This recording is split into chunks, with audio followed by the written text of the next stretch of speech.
Kia ora tātou. Ngā mihi nui. Warm greetings and welcome. I'm Jocelyn Armstrong, co-chair with Dr. Jenny Tapau-Daniel of our National Religious Diversity Centre. Jenny, you will meet later in this webinar, but we welcome all viewers to this, the first of our webinar series, E tū te mana o te ao, Building a Climate of Hope. But it's climate change. Over the past year, as a direct result of climate change, Aotearoa New Zealand has experienced extreme weather events, bringing destruction, the loss of homes, land, livelihoods, infrastructure, and the loss of too many lives. Too many now desperately in need of support, long-term, multi-layered support. And the impacts on the Pacific neighbourhood right next door, they call for our community-wide attention. But why the Religious Diversity Centre? The Religious Leaders Forum, an event hosted by the Centre, declared the first time we met that the care of the natural world was of topmost concern to them. And this concern, of course, is deeply central to the great faiths of the world. An ancient Hindu text reads, "The earth is our mother and we are all her children." And these religious traditions have much in common with the spiritual understandings embedded in Te Ao Māori. I read, everything and everyone within Te Ao Whānui is interconnected. Through the shared responsibility of kaitiakitanga, it is humanity's duty to care for the oceans and the earth and all who dwell therein. Here we have the common ground on which we face the future, appreciating one another's cultures and faiths.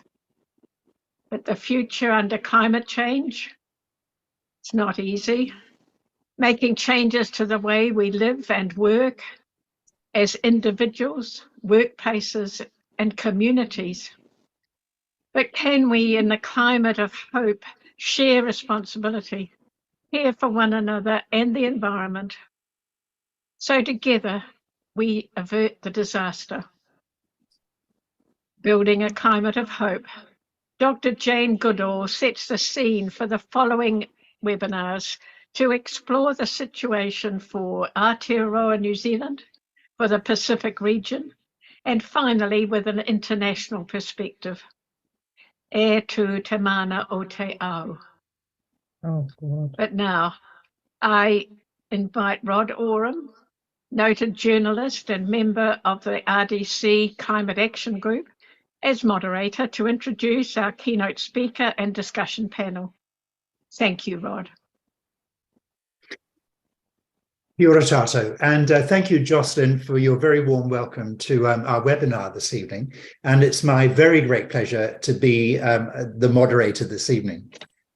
So, as Jocelyn mentioned, the origins of this series lie in the towering challenges we face in the co-crises that we humans are causing for climate and nature, indeed, to the living earth, our life support system. And of course, as Jocelyn said, deep in the thick of those, it's often hard to find hope and encouragement. Hence our purpose this evening and the following 3 Wednesday evenings. We have a very simple structure to this hour. First up, we have a presentation by Jane Goodall, the very eminent scientist and champion of nature, for about 20 minutes. And then we will have a discussion with 3 respondents who I will introduce to you at that point after Jane's presentation. And we will reflect on Jane's words to us for another 20 minutes or so. And then it's your turn. So please offer us lots of questions and comments in the Q&A function at the bottom of your Zoom screen. So we've got lots to chat about for the final 20 minutes. And then I will very speedily draw things to a close on the hour. So we begin with Jane. Now, because of the big time difference between us and her in Africa, she's offered us a pre-recorded message, which she's sent to us. It's such a privilege to have her. It was back in 1960, at the age of 26, that as a young woman, she traveled from England to what is now Tanzania and ventured into the little-known world of wild chimpanzees in the forest of Gombe Stream National Park. She estimated in her work that there had been about 1 million chimpanzees living in the world in about 1900, but today there are now only about 340,000. And that's indeed the origins of the Institute, the Jane Goodall Institute, which she founded in 1977, which is doing tremendous work. So, for example, it's helping to protect almost 1.5 million acres of habitat, in which 5,000 chimpanzees and gorillas are living in those projects. And the Institute also helps some 130 communities worldwide on their biodiversity and ecosystem issues. And then through Jane Goodall's Roots and Shoots program for young people, there's about another 4,900 projects. So without further ado, here's Jane, and as soon as she's finished, we'll be back for our discussion. Hello, this is Jane Goodall. We're going through dark times right now, aren't we? Socially, environmentally. We face the existential threat of climate change. We're shocked by the war in Ukraine that's inflicting terrible suffering, not only on the Ukrainians, but on many Russians also. And there are wars and conflicts in so many other parts of the world. And as well as causing human suffering, modern warfare is also having devastating effects on the environment. Climate change is caused in large part by the reckless burning of fossil fuels that releases CO2 into the atmosphere. And CO2, that's carbon dioxide, along with the other greenhouse gases, blanket the globe, trapping the heat of the sun and warming our planet. And it's this which is responsible for the increasing frequency of really bad storms, flooding, droughts, heat waves, and the terrible forest fires. The heavy rains that cause real destruction and loss of homes and livelihoods for many people in New Zealand will probably become more frequent and more intense. And the same downpours and flooding have caused similar destruction in other parts of the world, including Italy, Pakistan, and the United States. Sea levels are rising, partly because of the melting of Arctic ice, but also because water expands as it warms, and this is causing the loss of coastal land in the Pacific nations and other low-lying countries. It's also increasing salination of the water table, and this leads to a lack of fresh water.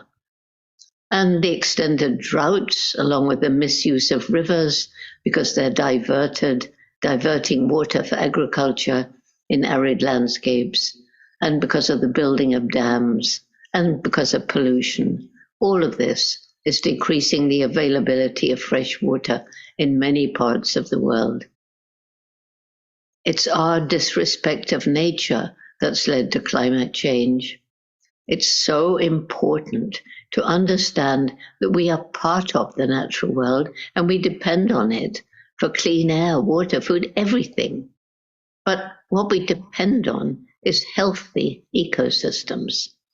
An ecosystem is made up of a complex and interdependent mix of plants and animals, each with a role to play. I see it as a beautiful living tapestry. Each time a species goes from that ecosystem, it's as though a thread is pulled from the tapestry. And if enough threads are pulled, the tapestry will hang in tatters, and the ecosystem may collapse. And that is actually happening. We are in the midst of the 6th great extinction of plant and animal species, and this one is caused by our human activities. Sadly, so many people have become disconnected from the natural world. Young people are preoccupied with social media and video games, and parents have long work hours. Modern life thus comes between us and nature, and what you don't know or understand, you are less likely to respect and want to protect. So it's clearly of great importance that we work hard to protect existing intact ecosystems and restore those that are damaged. We must create a balance between present human need and protection of the environment for future generations. At the moment, we're so often using nature's finite natural resources for immediate gain without thought of the future. Because of all this, it's not surprising that more and more people are losing hope. And when people lose hope, they tend to fall into apathy and do nothing.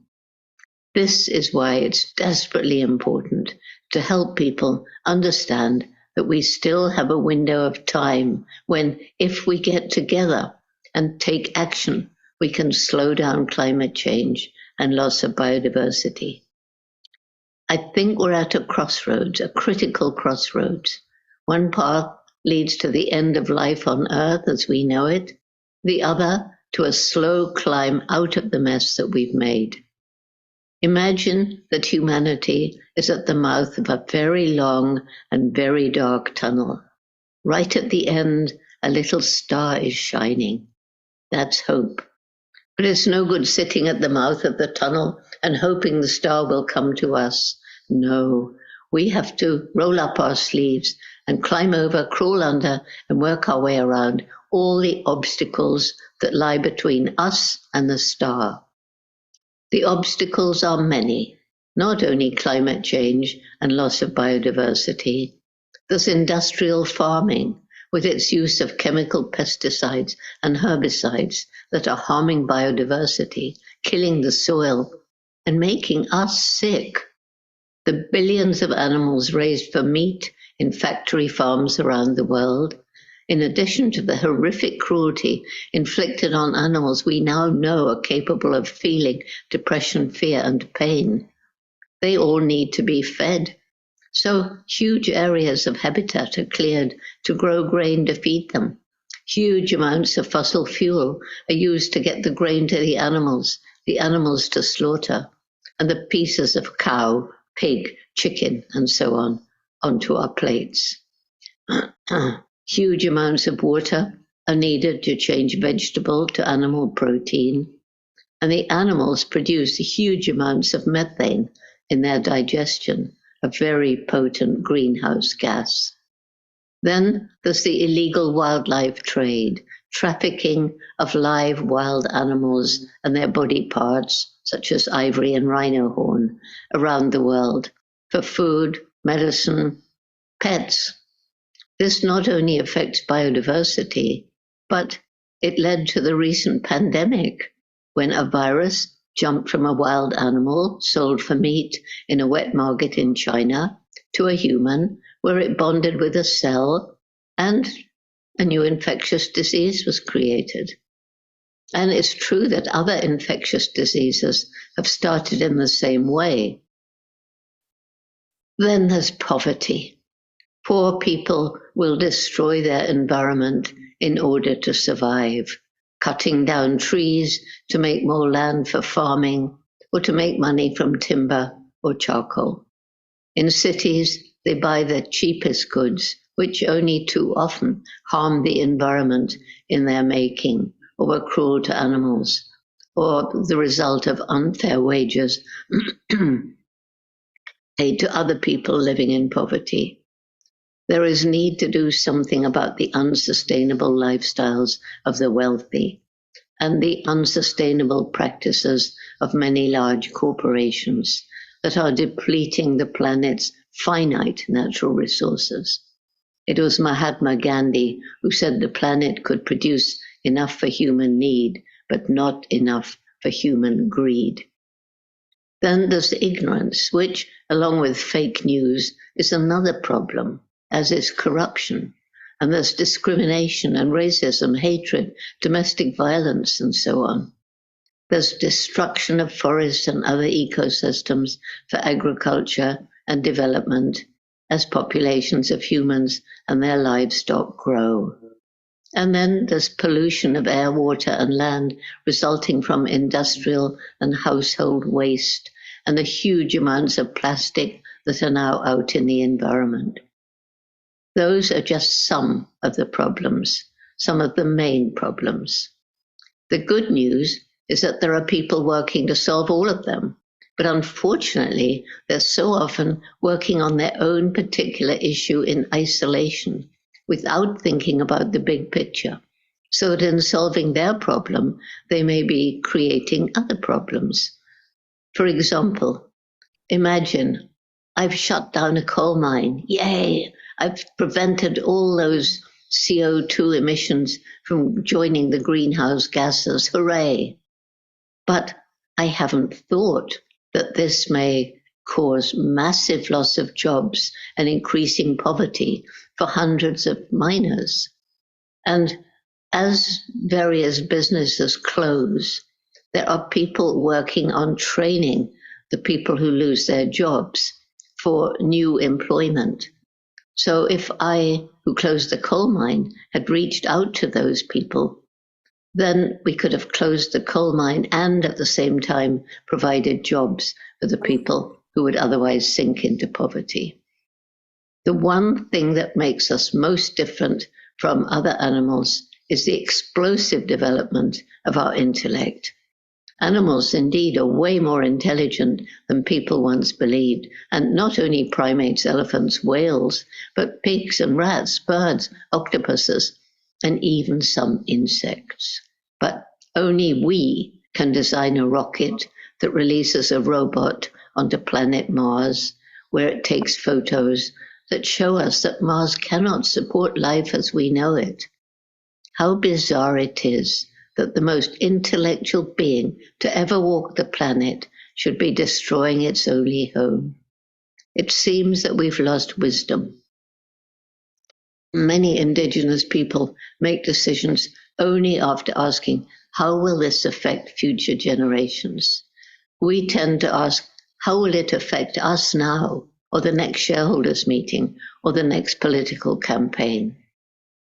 Clearly, it's really important that we move forward together with head and heart working in harmony, because it's only then, I think, that we can attain our true human potential. So, we know what needs to be done, and if we have the will, we can climb out of that tunnel. Let me share some of my reasons for hope. We must work with and not against nature. And here there's much we can learn from indigenous cultures. Thank goodness we're finally listening to the voices of these people who for hundreds of years have been stewarding the environment, keeping it safe for us. We need to move away from industrial farming and encourage regenerative farming, permaculture, agroforestry, and small family farms, urban farming, and organic gardens. And we need to encourage those who are working on non-chemical ways of controlling agricultural pests. One of my main reasons for hope is the resilience of nature. There are so many examples of places that we have utterly destroyed: an abandoned quarry, a horribly polluted river or lake. And these places can be taken over again by nature if we give nature a chance and perhaps a helping hand. Once nature is respected and habitats are protected or restored, animals that were endangered can be given another chance. There are so many examples of this, such as the giant panda in China, New Zealand's black robin, the Iberian lynx in Spain and Portugal, and many more.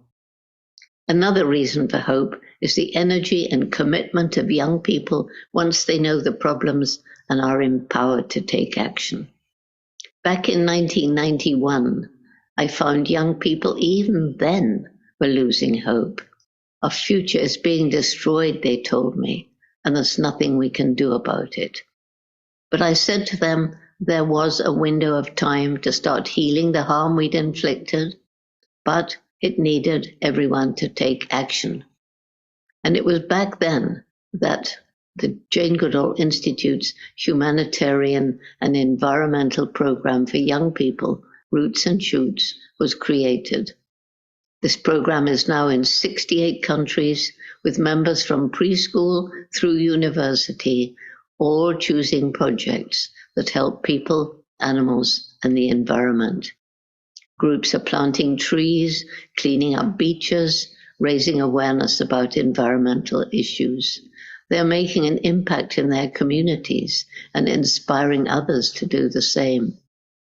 We try to bring members from different countries together, usually virtually, and they discover that far more important than the color of our skin, our language, our nationality, our culture, and our religion is the fact we're all human beings. We all laugh and cry, and when we bleed, our blood is the same.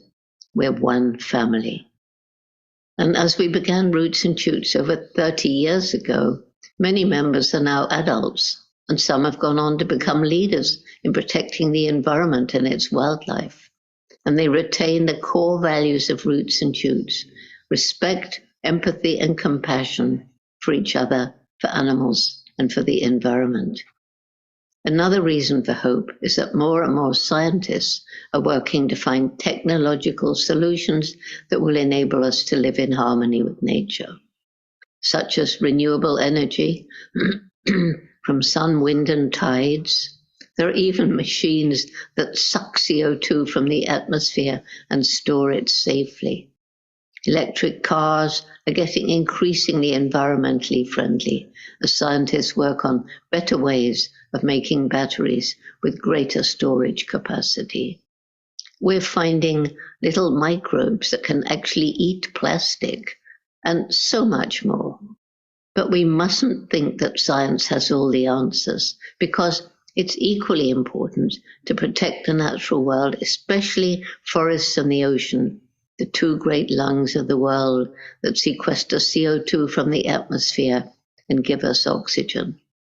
Other ecosystems also store a great deal of CO2, such as the great kelp forests and seagrass meadows of the oceans, wetlands, grasslands, and so on. Safeguarding these natural carbon sinks, as they're called, from further damage is an important part of limiting climate change and thus protecting biodiversity. Another reason for hope is that more and more people are moving towards a plant-based diet, becoming vegetarian and better still vegan. And more people are asking questions about what they buy. Did it harm the environment? Was it cruel to animals? Is it cheap because of unfair wages? If so, don't buy it, because they want ethically produced products. Unfortunately, these ethical products often cost more, but the more people who buy them, the cheaper they will get, and then those who cannot afford them today will be able to buy them tomorrow. It's clear then that each one of us must play a role in healing the natural world. We must never forget that each one of us makes an impact on the planet every single day. And when many people make even small ethical choices in what they buy, eat, and wear, how they interact with people, animals, and nature, cumulatively, this will move us towards a better and fairer world. It's here that religious leaders have a really important role. Every single main religion shares the same golden rule. And if they could persuade their followers, members of their congregation, to live by that rule, all the problems we face would disappear. Do to others as you would have them do to you. And those others should include people of every religion, culture, gender, socioeconomic status, and every animal. So That's my message to you, and I hope your gathering is productive, motivating, and comes up with some stimulating discussions. Goodbye for now, and I wish I could be with you. Well, what a fantastic font of wisdom and experience in her long and well-lived life. And those 6 areas of optimism that she offers, ranging from working with nature and not against it, through to the role of faith and religion for many people, gives us plenty of food for thought and for discussion. So this is where we now turn to our 3 respondents, and it's a great pleasure to welcome, first of all, Jenny Tapar-Daniel, who is co-chair of the Religious Diversity Centre Trust. And she's currently acting head of the National Centre for Peace and Conflict Studies at the University of Otago. Now, before that, Jenny had a long and distinguished teaching career at St. John's Theological College here in Auckland, and she's a teacher and writer on race, politics, public theology, social justice, and has a PhD from the Graduate Theological Union in Berkeley, California. Now, Jenny this evening is joining us from Atuaki in the Cook Islands on a dark and stormy night. So if her internet connection drops, we will bear with her as she tries to reconnect. But anyway, kia ora, Jenny, it's a huge pleasure to have you with us. I will just very briefly introduce our other 2 panelists, respondents, before we come back to you. Second up is Kennedy Warne, a journalist who was co-founder of New Zealand Geographic magazine in 1988 and served as editor until 2004. Kennedy, amongst many other things he does, is a regular writer for US National Geographic and an expert guide on some of its tours. Hence, he's joining us this evening, also from the Pacific, in Papeete in Tahiti. And his latest book, just published, in fact, I'm going to the launch party on Sunday, is Soundings, Diving for Stories in the Beckoning Sea. So welcome, Kennedy, and I'll come back to you too in a moment. And thirdly is Mandira Sharaj, who's a member of our Religious Diversity Centre's Youth Leadership Council.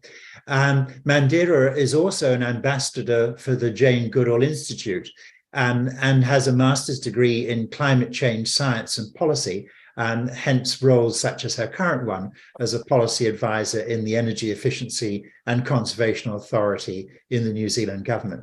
So thank you for the 3 of you for joining us. And so, Jenny, first, if I may turn to you for some of your reflections on what Jane's comment sparked for you.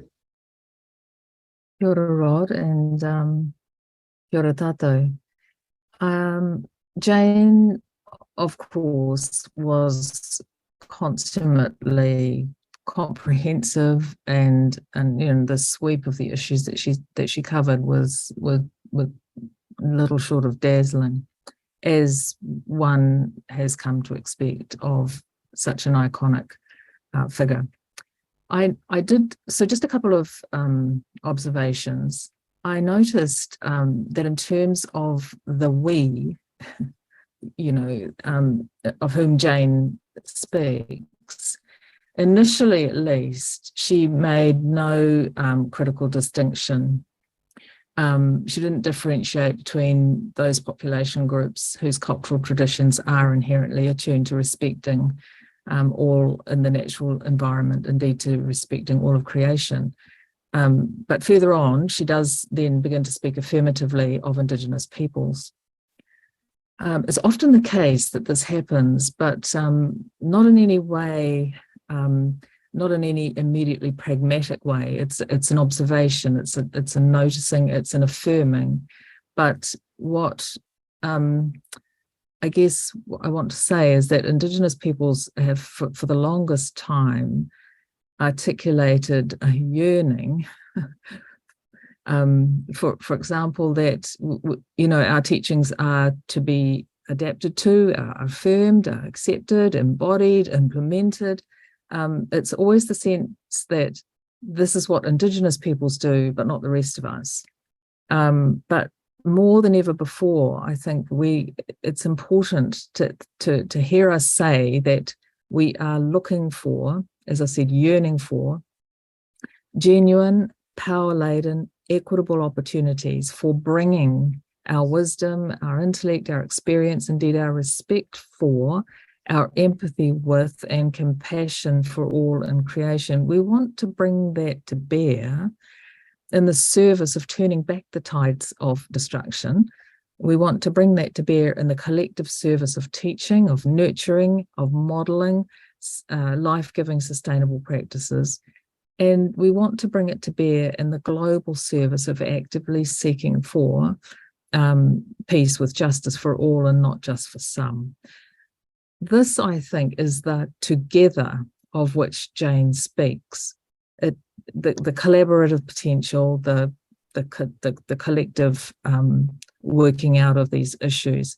Here in the Pacific, where I live, I have to say that the biggest obstacle to easily achieving any of this is the powerfully embedded, vaccine-resistant virus of neocolonialism. And I hope to be able to speak a little bit more about that a little later on. Thanks, Rod.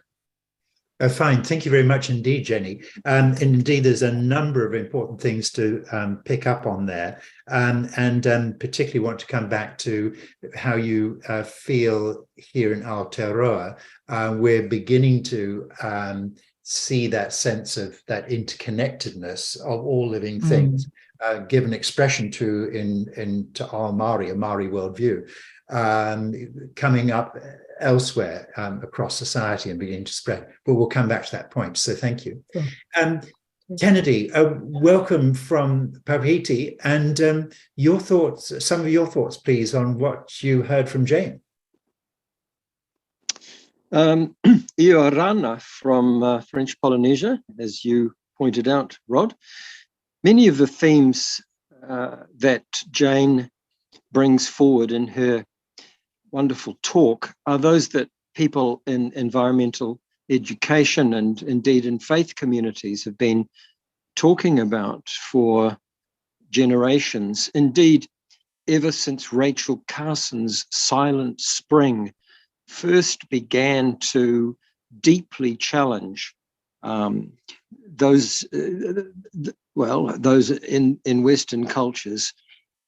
And again, Jane brings out that it is the West that has exemplified disrespect of the non-human world, and indeed now suffers from disconnection from that world. And these disconnects, this dissonance we feel between the human experience and that of the non-human world, seems to present almost unresolvable problems that lead to, that in grappling with, lead to easily to intellectual and spiritual exhaustion and to a loss of hope. I think what I was listening for and hearing in Jane's talk was this question of where do we find the seeds of hope as we face this extinction, this biodiversity crisis, and of course, a world whose climate is radically changing. How do we develop a future generations mindset? I'm glad that she brought out the fact that Indigenous cultures plan and strategize and act based on perceived impacts of 5, 6, 7 generations away. And so many times now in Aotearoa, New Zealand, we hear of Maori communities talking about their 100-year plan or their 500-year plan. How do we Westerners, the Europeans among us, how do we begin to develop that same intergenerational mindset and see ourselves as part of the warp and weft of the world? I still hear in Jane's talk this problem of separation between humans and the natural or the non-human world, saving nature for our good. And I think we have to find ways, find narratives that help break down that vocabulary problem between humans and the non-human world. I think of a scientist recently who was he's an expert on lichens, and if you know, if those of you are familiar with the biology of lichens, know that it's a relationship between an alga and a fungus. This is a relationship of such intimacy and constancy and wonder that for many years, no one in the scientific community could believe that this was actually possible. And the scientist made the comment, we are all lichens now. And by this, he meant that the more we understand about ourselves, the more we become aware that the distinction between human and non-human is unsustainable. And it is in that realm of kinship and connection with the living world that I see the seeds of hope. Fine, thank you. And a wonderful connection there about kinship with all living things. And again, a subject I very much want to come back to as we discuss this further. So thank you. And Mandira, turning to you, welcome to this discussion. And what did Jane prompt? What are some of the things that Jane prompted for you? Yeah, kia ora, Rod. Thank you for having me. I think my biggest takeaway from Jane's message was really the factor of a just transition and making sure that nobody gets left behind. And I think what we have to take into account is currently studying my master's and working in New Zealand. I've noticed a lot of people saying, kind of blaming these Indigenous communities because they do have higher emissions compared to some of the Western companies. But what we really need to understand is the West started their industrial revolution in the 1700s, and they've had all this time to kind of adapt to the current environment, whereas these Indigenous communities have not. And I think there shouldn't be a blame game occurring on like who's responsible and who isn't. And I think in order to solve and target the climate crisis and to mitigate its effects, we need to utilize a multilateral approach between countries and communities. And I think that's where we will find the most beneficial outcome. Another quote that scares me a little is that 100 companies are responsible for 70% of the world's emissions. And it's great to talk about our individual carbon footprint, but we have to realize that the people behind this whole message of your personal carbon footprint were actually massive corporations such as BP and ExxonMobil. So I think we need to really kind of start looking at them and try to expect a change coming from them. So yeah, that's my take on the message. Thank you. Fine, thank you. I certainly, the business journalist in me is very keen to come back to those 100 companies if we have time in due course. Jenny, coming back to you, what's your sense of how we're progressing here in Aotearoa with that growing understanding of interdependence, given expression to us through Te Ao Māori? We could be doing a lot better, she said diplomatically. I think we are still too tentative, and there needs to be a lot more a risk-taking, I think, in terms of getting the relationships to be robust, authentic, and effective. So, I mean, as you know, Rod, there has been a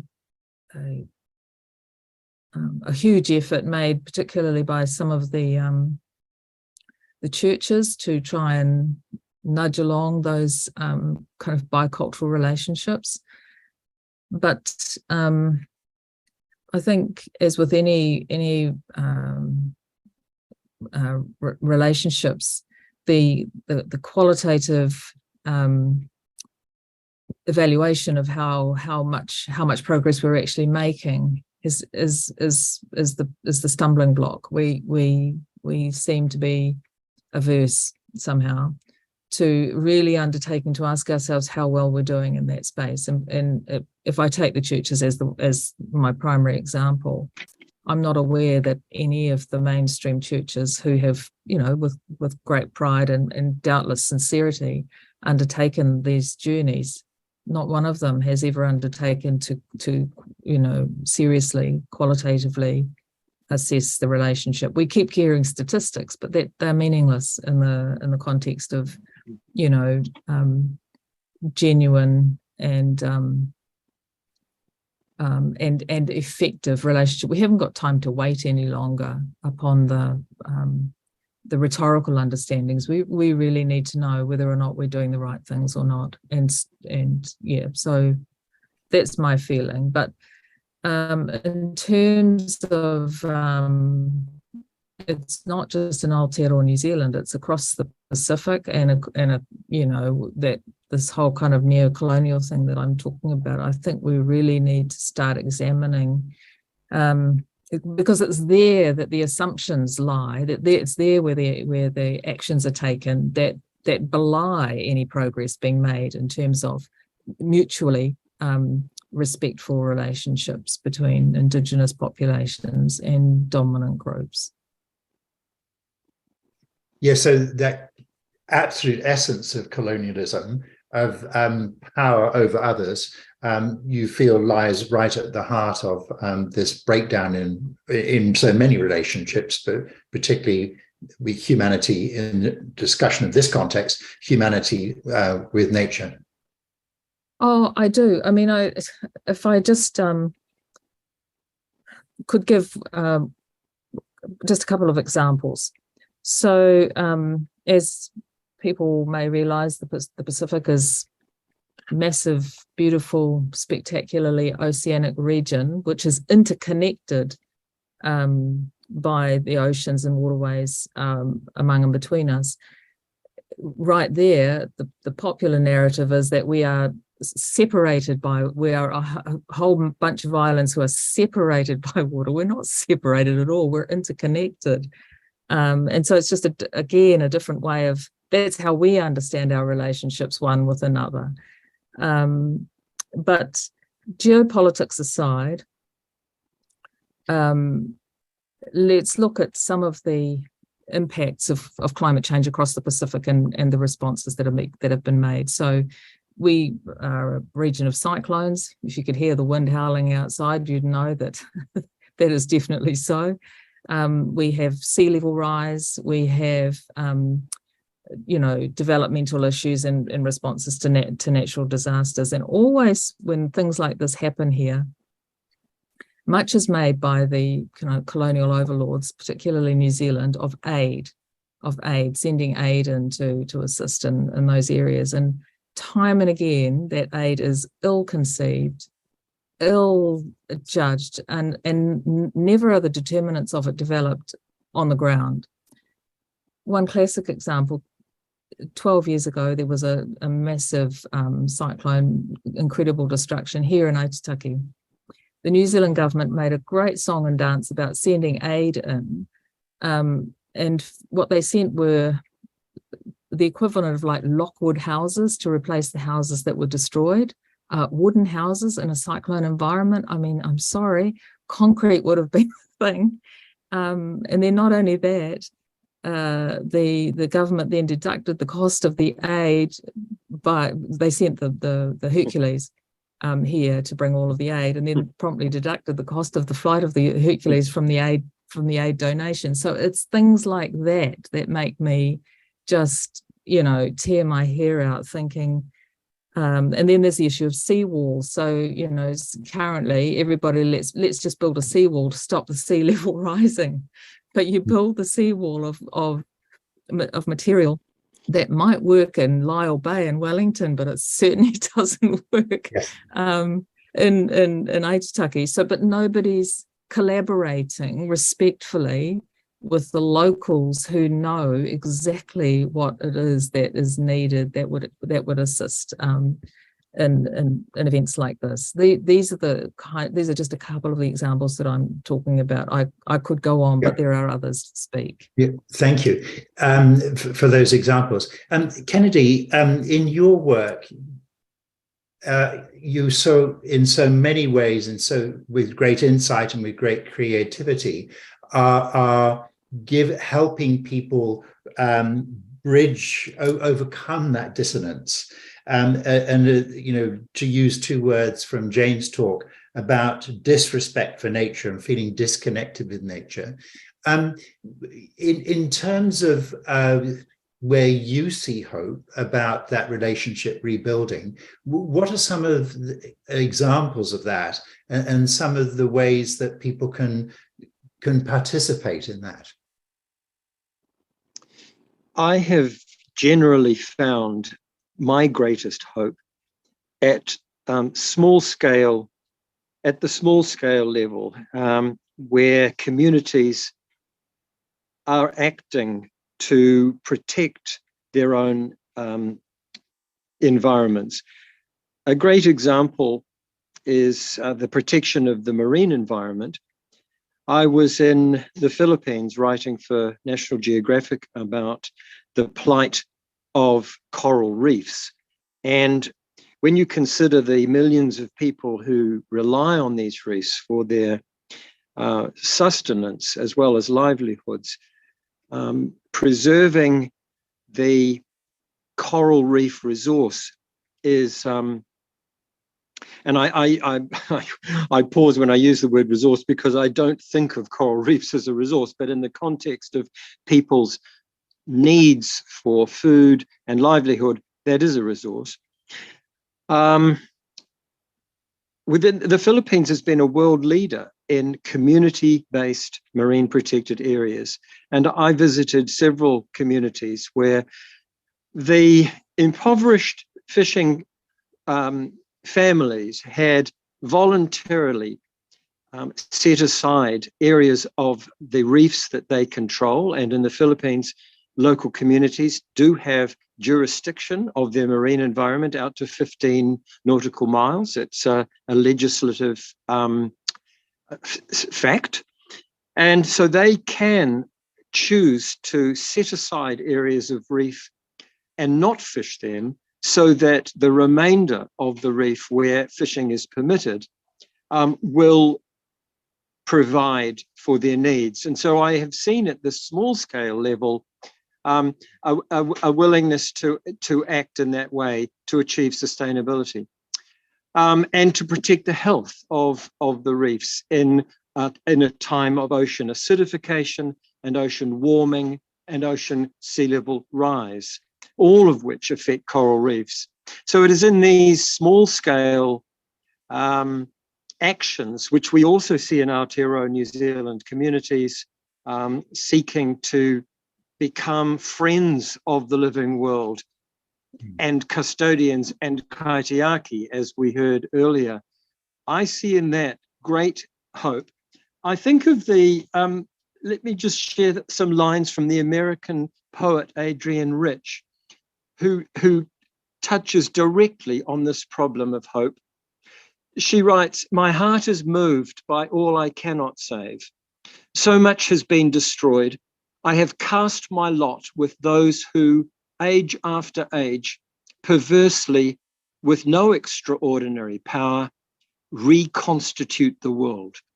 And I like this idea of taking our kinship. I see kinship and custodianship are like breathing in and breathing out. We breathe in kinship with the living world. And you mentioned, generously mentioned my book, Soundings, which has as its subtitle, diving for stories in the beckoning sea. And throughout that book, I speak of how the sea has beckoned to me and how its ecosystems and its creatures draw me to themselves. It is a breathing in of kinship. And out of that, I see, comes a breathing out of custodianship and of action to preserve and to sustain, and as Adrienne Rich puts it, to reconstitute the world. Oh, thank you. And those are very powerful lines of poetry there. Mandira, you were stressing multilateral approaches, i.e. many prongs, deeply entwined and involved in communities. Do you have some particular examples here in Aotearoa, New Zealand, where you feel that there are relationships that are developing that are helping to recover and restore that relationship between humans and our life support system, the living earth? I think we are starting to get quite a lot of those relationships, but there is a lot of work that can be done. And I think we can learn our best approaches from Indigenous communities. Like Kennedy said, it's the small scale action that matters the most. And things such as controlled fishing was happening within Indigenous communities for thousands of years, which is what kind of multinational companies are using now, because they're seeing the dwindling population of fish, which is collapsing the whole ecosystem, because some species are such Keynote species. So I think it's learning from those Indigenous cultures and developing those relationships which really help us. Another thing that the Pacific communities are utilizing are mangrove trees along coastlines. And they actually help with climate adaptation because they are nature-based solutions which help with controlling sea level rise. They obviously take carbon out of the atmosphere and provide safe havens for fish. So it's things like that where I see relationships developing with Indigenous communities and incorporating the environment within those relationships, which I think is kind of the future of mitigating and adapting to climate change issues. I also see a big need, though, as Jane mentioned, is to focus on our agriculture. Methane makes up about 30% of our emissions in Aotearoa. I think it's really important to focus on animals that are being harmed, that aren't being treated fairly, and making things that are vegan essentially more affordable, because in my age bracket, people like youth, they do tend to be more vegan, especially more than when I was growing up. I didn't know anyone that was vegetarian beyond my immediate family and the Indian community really. But now I'm kind of seeing this growth. But one of our main setbacks is the rising cost of food like that is vegan. So I think if we bring those down, we can help our animal populations and our environment. I'd actually thank you. There's some really terrific comments there, and one I'd particularly like to follow up on and put to Kennedy and Jenny too, whether we think there, and I'll focus this just on Aotearoa rather than more widely in the world, something of a shift starting or not in terms of our human relationship to other animals. The ethics of that, the ethics of farming animals and killing them and the rest. Do we detect much of a shift or not in the ethics of that and the sensibilities of that?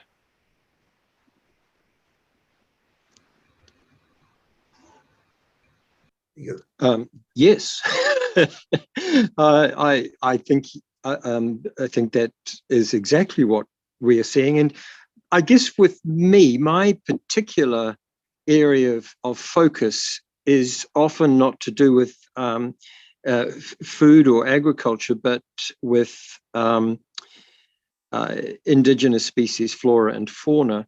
I'm writing at present about New Zealand's predator-free aspirations, and the rise of consciousness of New Zealanders and their esteem for the taonga species that are amongst us has been a radical change from when I was a boy. And I marvel at it, that it's far more than the bird of the year or some of these high profile things. And actually, I'll give you the example. The growing number of people who will take part in the annual garden bird survey, which I think is about to begin, if it hasn't already begun. It's at this time of year. And the number of people who will sit for an hour in their backyard or in a park and count birds and offer that as a piece of data so that we can understand how native species, as well as our introduced species, are doing. But there's such a proliferation of conservation efforts now. And beyond that, there's just a consciousness that is growing, that these are the treasures that we must safeguard. And most New Zealanders are fully on board with that. And I think this is a wonderful step towards a general culture of kinship with the natural world. Thank you. Can I just put a question to you? It's a very big question, but a very important one. Michelle, who's one of our people online, says that her 12-year-old son has been avidly watching our session and had written down just 12 questions that were prompted just by Jane's comments. But one question he would like to ask is, could we stop poverty and world hunger? If so, how? Now, that's a huge, huge question. Is there an answer that we can offer him?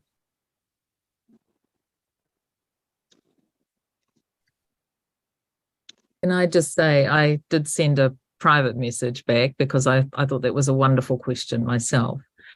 And I said that I think the fact that a 12-year-old child is asking such a question with such a depth of consideration for one of the pressing issues of humankind is itself, for me, a testament of hope. That children are asking such questions is a real sign of hope. And I mean, I'm not going to even attempt an easy answer to the question, but I just want to applaud the fact that there are young people of such conscience and of such ngākau aroha asking such questions that we have to take that as a sign of real hope. And I want to commend him for asking those questions. I'd hate to think what the other 12 were, if that's the So Mandira or Kennedy, it's a huge question, but do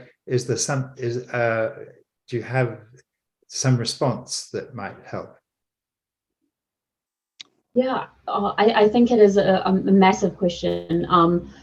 Personally, I believe that food and water are a basic human right that should be given to everyone. Where do I start? There's so much we can do, but there's not enough time to do these things because the effects of climate change, you can see them happening in these communities. Things such as flooding and drought is taking more food away from the communities that are the most vulnerable. I think we need to be able to provide a clean water program to these communities because a lot of life is based on water. Another thing I can do is, I reckon we should do is just break the cycle of conflict between these communities and make sure that if there is migration happening, that they go to a safer environment than they came out of, and just ensure their safety. I also think that we need to be able to provide, like I said, a safe haven to these communities and help them with the issues of climate change, because we can learn a lot from them. And I think they are trying to mitigate these issues in the best way they can. So I think it's really developing that relationship. It would also really be nice if the 100 companies that I mentioned before could donate some of their profits to these communities. because just I honestly don't know how to answer this question. Quite a big one, but like Dr. Jenny said, I'm really happy that someone who's 12 is looking for these answers, and if that's the future of our generation, then I think we're in good hands. If I may just offer my perspective, I believe that the living earth is so abundant, but we are compromising it so badly as humans, that if we did indeed make sure that everything we did worked with nature and not against it, we would see this extraordinary recovery of nature as Jane described.